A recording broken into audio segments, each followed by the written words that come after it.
చరిత్ర అనేది దాస్తే దాగేది కాదు అధ్యక్ష. ప్రగతి భవన్కు పోయి అక్కడ కేసీఆర్ గారి పేరు మీద మట్టి పూయంగానే చరిత్ర మరుగున పడిపోదు అధ్యక్ష. తప్పకుండా వాస్తవాలుగానే ఉంటాయి. వాస్తవం ఏంది అంటే 50 ఏళ్ల గోస తర్వాత కలిసొచ్చే కాలానికి నడిసొచ్చే కొడుకు కేసీఆర్. తెలంగాణ తల్లిని దాస్య శృంఖలాలు తెంచిన కొడుకు కేసీఆర్ గారు అధ్యక్ష. ఇవాళ వారు మాట్లాడినారు గవర్నర్ గారు, మార్పు మొదలైంది, నిర్బంధం పోయింది అన్నారు. అవును అధ్యక్ష, మార్పు మొదలైంది, నిర్బంధం పోయింది. ఎప్పుడు పోయింది అధ్యక్ష నిర్బంధం? జూన్ 2, 2014 నాడు దాస్య శృంఖలాల నుంచి శ్రీశ్రీ గారు చెప్పినారు అధ్యక్ష, బానిసకొక బానిస అని. దరిద్రం ఏంటంటే అధ్యక్ష, దరిద్రం ఏంటంటే గతంలో మనల్ని పీడించిన వాళ్ళు పోయినారు, కానీ వాళ్ళ పేర్లు తలుచుకునే వాళ్ళు ఇంకా అక్కడే ఉన్నారు అధ్యక్ష. అది బానిసకొక బానిస అంటే కదా అధ్యక్ష. ఇంకొక మాట చెప్పాలి అధ్యక్ష. ఈరోజు గత 10 ఏళ్ళని మాట్లాడుతున్నాను, చెప్తాం అధ్యక్ష. విద్యుత్ సంస్థల గురించి చెప్తాను, ఇంకా చాలా విషయాలు చెప్తాను. మధ్యలో వారే ఇప్పుడు ఒక 15 నిమిషాలు డిస్టర్బ్ చేశారు, మీరు లెక్క రాసుకోవాలి. మీరు కూడా మేము 39 మంది ఉన్నాం, వాళ్ళు 64 మంది ఉన్నారు, మిడిసిపడుతున్నారు అధ్యక్ష. ఎంత అధ్యక్ష తేడా? 1.85% ఓటు మాత్రమే, 1.85% అధ్యక్ష.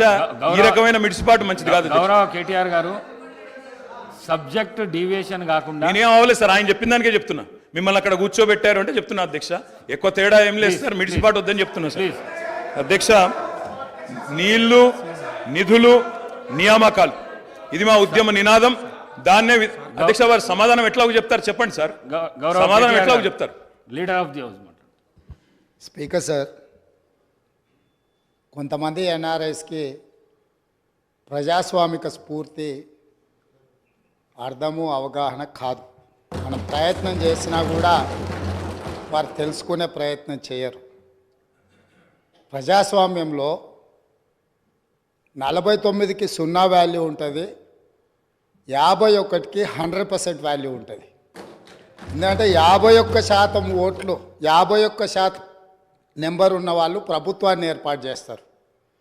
49% ఉన్నవాళ్ళు ప్రతిపక్షంగా కూర్చొని ప్రభుత్వం తీసుకునే పరిపాలనలో నిర్ణయాలను, శాసనాలను సహేతుకంగా విశ్లేషించి సలహాలు, సూచనలు ఇస్తారు. సలహాలు, సూచనలు ఒకవేళ ప్రభుత్వము పెడచెవిన పెడితే నిరసనలు, ధర్నాలు, రాస్తారోకలు చేస్తారు. అవసరమైతే ఆమరణ నిరాహార దీక్షలు చేసిన కూడా సందర్భాలు ఉన్నాయి. ఆ స్పిరిట్ను తీసుకోవాలి తప్ప వాళ్ళు 64 ఉన్నారు, మేము 39 మంది ఉన్నాం, మేము అచ్చోసిన ఆంబోతుల్లాకున్నాం, మేము పోడియంలోకి వచ్చి కుస్తీలు కొట్లాడతాం, ఈ రకమైన భాష వారి గౌరవానికి కానీ ఈ సభను నడిపించుకోవడానికి కానీ సహకరించదు. రెండవ అంశం, పదే గత పాలన గురించి, గత ప్రభుత్వాల గురించి మాట్లాడుతున్నాను. సరే, వారు ఏం మాట్లాడతారో మొత్తం విన్నాక రిప్లై చేద్దాం అనుకున్నాను. కాకపోతే నా రిప్లై కోసం వారు తహతహలాడుతున్నారు. గత పాలనలో యూత్ కాంగ్రెస్ వైస్ ప్రెసిడెంట్గా కల్వకుంట్ల చంద్రశేఖరరావుకు అవకాశం ఇచ్చిందే కాంగ్రెస్ పార్టీ.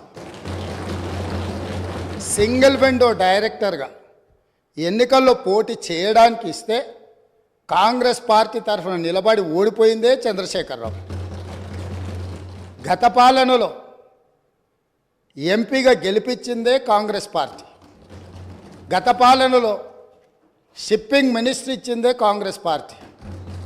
ఆ తర్వాత కార్మిక శాఖ మంత్రి ఇచ్చిందే కాంగ్రెస్ పార్టీ. అంతెందుకు ఇక్కడ సభ్యుడు ఉన్నాడు, వారు కూడా వారి కుటుంబ సభ్యులే. ఎమ్మెల్యే కాకుండానే మంత్రిని చేసి తర్వాత ఎమ్మెల్యేగా ఎన్నిక చేయడానికి సహకరించిందే కాంగ్రెస్ పార్టీ. ఈరోజు వాళ్ళు ఏ పేరైతే వినోద్ అనుకుంటున్నారో ఆ రాజశేఖర రెడ్డి గారే ఆ మంత్రివర్గంలోనే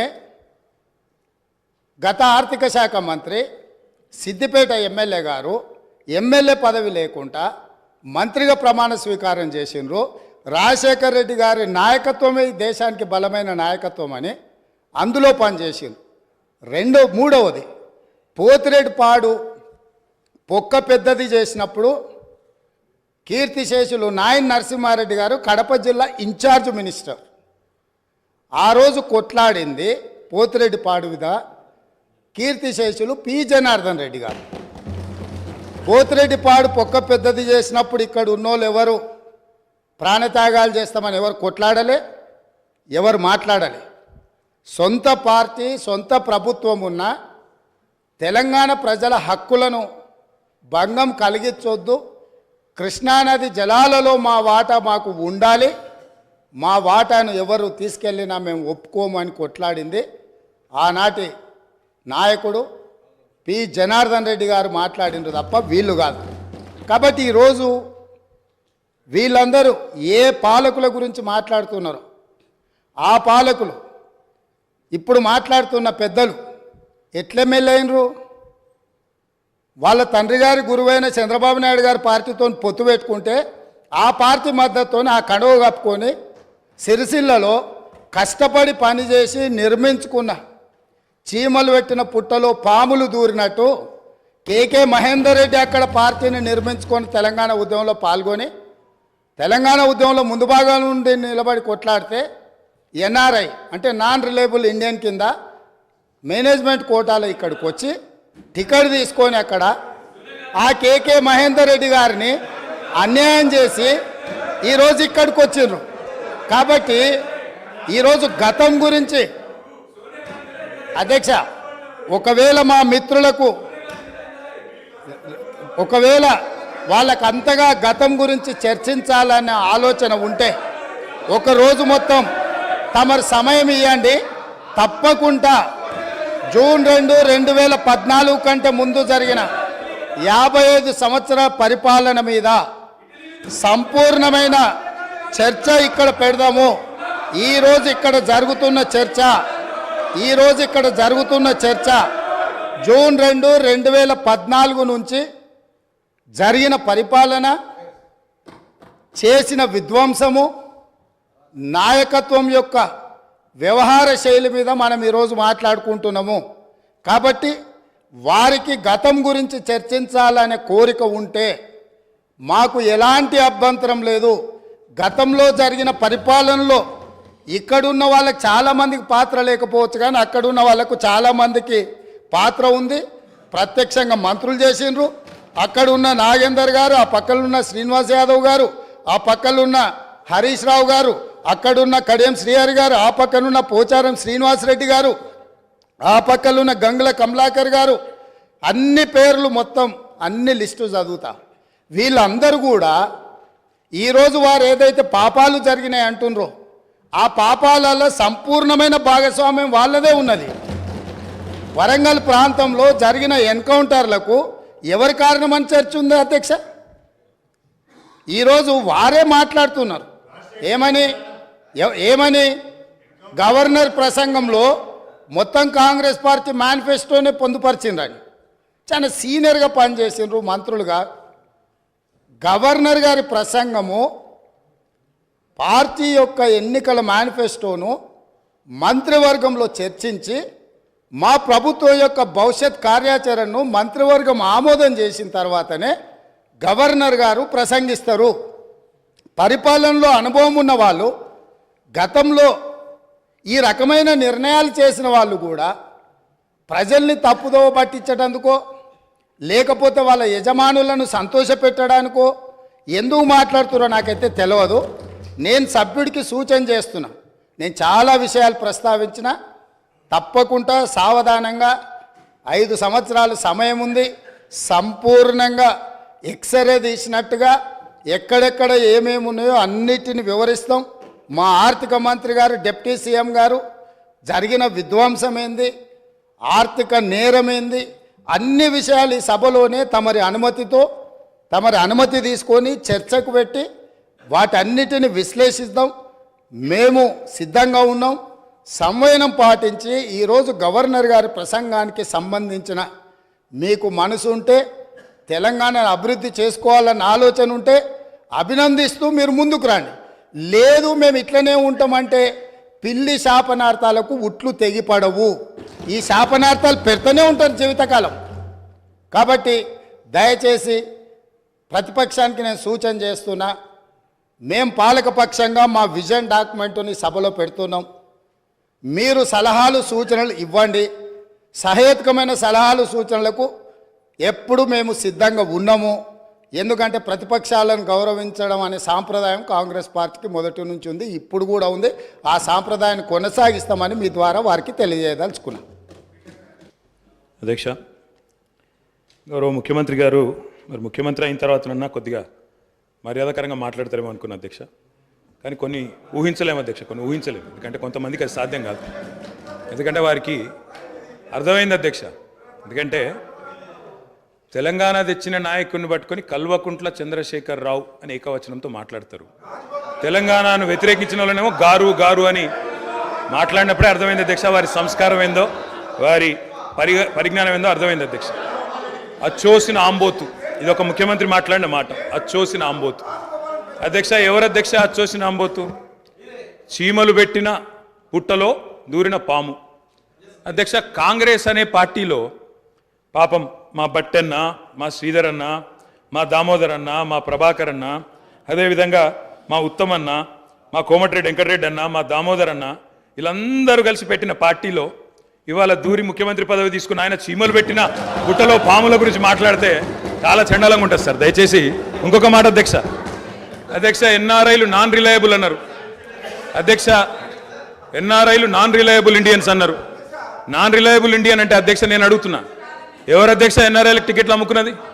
ఎవరు అధ్యక్ష ఎన్ఆర్ఐలకు టికెట్లు అమ్ముకున్నది? ఎవరికి తెలియదు అధ్యక్ష ఇది? అధ్యక్ష, నేను ఇంకొక మాట కూడా అధ్యక్ష, పేర్లు అధ్యక్ష అధ్యక్ష please please please please please అధ్యక్ష ఇప్పుడు అధ్యక్ష గౌరవ శాసనసభ్యులు హరీష్ రావు గారు నా పేరు తీసిండ్రంటే నేను అవకాశం ఇచ్చిన. మంత్రి గారు పేరు తీసిండ్రు, మంత్రి గారికి అవకాశం ఇద్దాం మనం. అధ్యక్ష అధ్యక్ష అధ్యక్ష నేను ఒక్కడిని మాట్లాడుతున్నాను ఇక్కడ నుంచి. ముఖ్యమంత్రి గారితో సహా 5 మంత్రులు ఇంటరప్ట్ చేస్తున్నారు.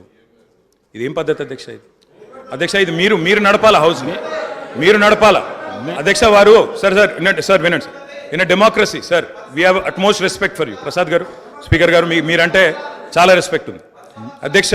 అధ్యక్ష, the opposition in a democracy has its say and the government has its way. మేము మాట్లాడిన తర్వాత వాళ్ళకు పుష్కలంగా మైక్ ఇవ్వండి, గంటలు గంటలు మాట్లాడమని నేను వద్దనట్లేదు సార్.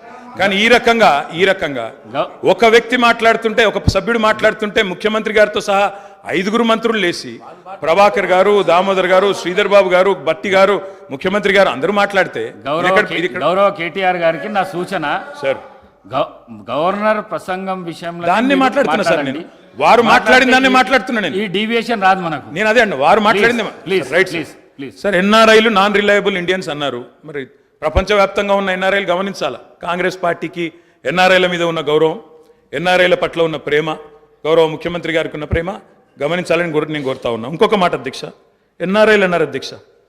అధ్యక్ష, ఎవరు అధ్యక్ష? 100 కోట్ల మంది భారతీయులను కాదని బయట నుంచి తెచ్చుకున్న అధ్యక్షులు చేసుకుంది ఎవరు అధ్యక్ష?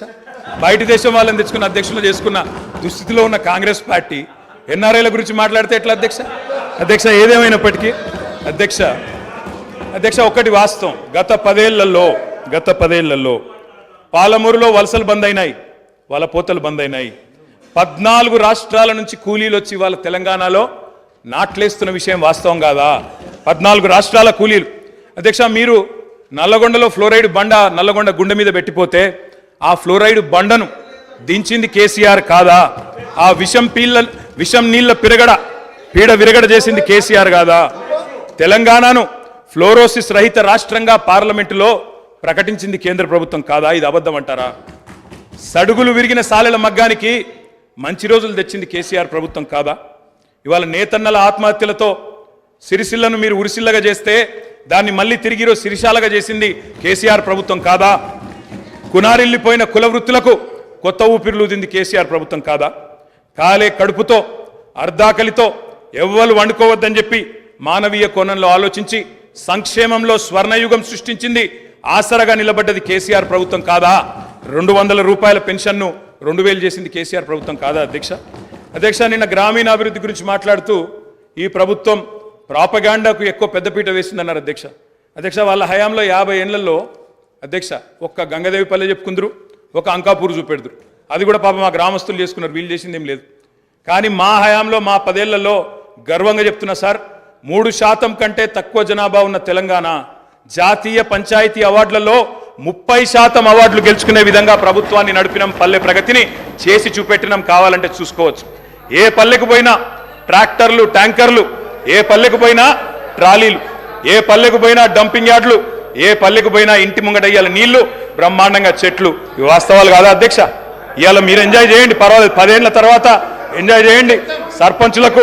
సర్పంచులకు ఇది ఇస్తాం, మాజీలకు అది ఇస్తాం, బస్సు ఫ్రీ, బంగారం ఫ్రీ, బండి ఫ్రీ అని చెప్పి ఓట్ల కోసం చాలా చెప్పారు అధ్యక్ష. సంతోషం, చేయండి, మేము వద్దంటలేదు. నిర్మాణాత్మకమైన సూచనలు చేయమన్నారు, తప్పకుండా చేయండి. మీ మేనిఫెస్టోలోని ప్రతి హామీని నిలబెట్టుకోండి. We welcome it, we will support you. తప్పకుండా సపోర్ట్ చేస్తాం అధ్యక్ష.